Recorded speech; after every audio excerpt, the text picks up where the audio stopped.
Isang hapon, may magkaibigan na naglalakad na si Mirna na anak ng isang mayaman at si siya na anak ng may kaya lamang. Naisipan ni siya na bilihan si Mirna ng fishball dahil alta naman sa mukha ni Mirna na siya ay gutom na. Fishball kayo dyan. Kaya bili kayo fishball. Baka bumili kayo na ito. Ito bilang malaki. Yan naman eh. Magkano yan kuya? 10 lang. Gusto mo? Yak, ano yan? Daw makain na ni. Yan ang papakain mo sa akin? Sorry, yan lang kasi afford ko. Masarap naman yan. Tikman mo.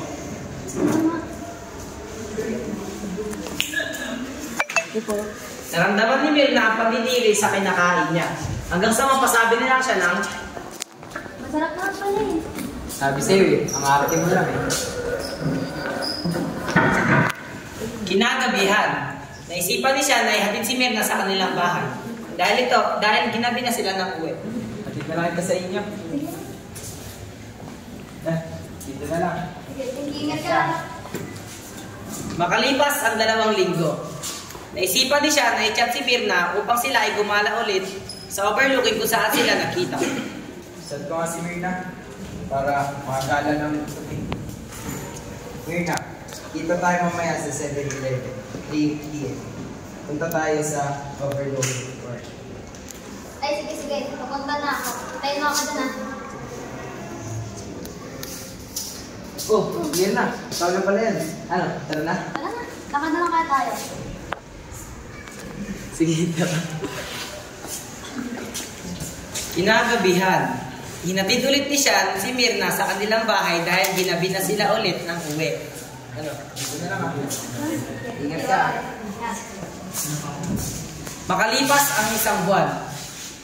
Naisipan ni siya na sabihin na kay Mirna ang kanyang nararamdaman dahil matagal na itong gustong sabihin ni siya kay Mirna. Ayayin ko nga si Mirna. Mag-park ulit kami para sabi ko na sa kanya yung nararamdaman ko. Mirna, kita ulit tayo mamaya sa park. 3 p.m. Sige, papunta na ako. Oh, ikaw na ulit yan. Ano, tara na? Naglakad na lang sila papunta sa overlooking park upang mas matagal pa ang pag-uusap nila. Hapon na sila na makapunta sila sa overlooking park at sinabi na ni siya ng kanyang gustong sabihin. Mirna, sa totoo lang, matagal ko na ito gusto sabihin sa'yo. Kaso natatataw dahil baka masira yung friendships natin. Sige, sabihin mo lang. Di Mirna, sa totoo lang, gusto talaga ito eh. Matagal ko nang gusto sabihin sa ito. Natatakot lang ako kasi baka iwasan mo ako. Ay, hindi ah. Pero thank you pala. Na-appreciate kita, pero di naman kita pipigilan. Kaya mo ba mag-install? Oo naman. Ginawi na sila ng uwi. Naisipan na nila umuwi sa kanilang mga bahay. Ano, dito na lang ulit ah. Bye. Bye-bye. Makalipas ang 3 buwan na paghihintay ni Sean. Naisipan ni Mirna na sabihin na rin kay Sean ang kanyang nararamdaman upang masaya na sila magsama. Sean, kita ulit tayo sa overlooking. Sasabihin lang ako sa'yo. Sige. Wait lang, magbibihis lang ako. Nag-aalala lang nagbibihis si Sean dahil sa sinabi ni Mirna sa kanya.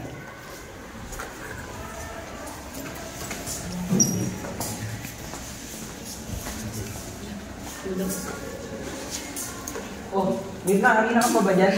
Sorry, Hindi, lang, hindi matagal na. Ano, tara na? Naglakad ulit sila papunta sa overlooking park kung saan sila nakita. Umupo sila sa isang upuan at nagkwentuhan ng matagal. Makalipas ang 1 oras, nag-aalala na si Sean dahil hindi pa sinasabi ni Mirna ang kanyang gustong sabihin. Mirna, ano ba yung gusto mo sabihin? Nag-aalala na ako. Baka kasi patigilin mo na ako manligaw sa'yo. Ay, hindi ah. Sa totoo lang kasi, nasagot mo ka Ha? Totoo ba? Girlfriend na kita? Yes! Salamat! Girlfriend na kita! Isang beses na umuwi at naisipan ni Mirna na iuwi si Sean sa kanilang bahay. Gusto mo ba sumama sa bahay? Papakalala ko sa katapa. Oo naman. Girlfriend naman natin.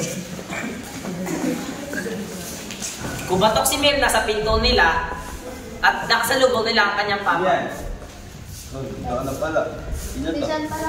Boyfriend ko. Sige, pasok mo na kayo. Doon po sila sa pagkainan at kumain sila ng mga sarap na pagkain.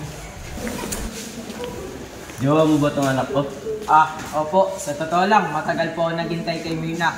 Dahil gusto ko po yung anak niyo. Kuya Sean? Ikaw po ba si Kuya Sean?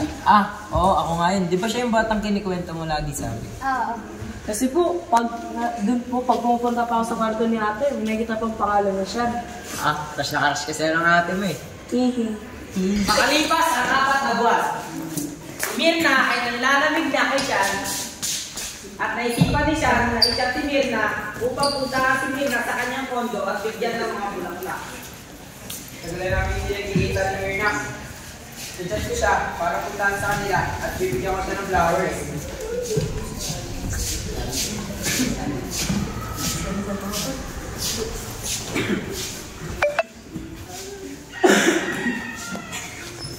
Ito na, all the way na nila Mirna.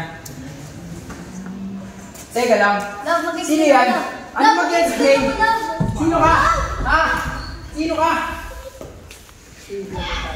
Love, wait lang kasi!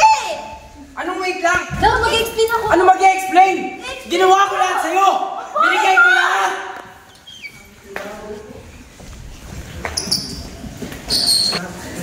Sean ay napag-iisa na lang ang nalulungkot dahil sa ginawa sa kanya na masakit kay Mirna.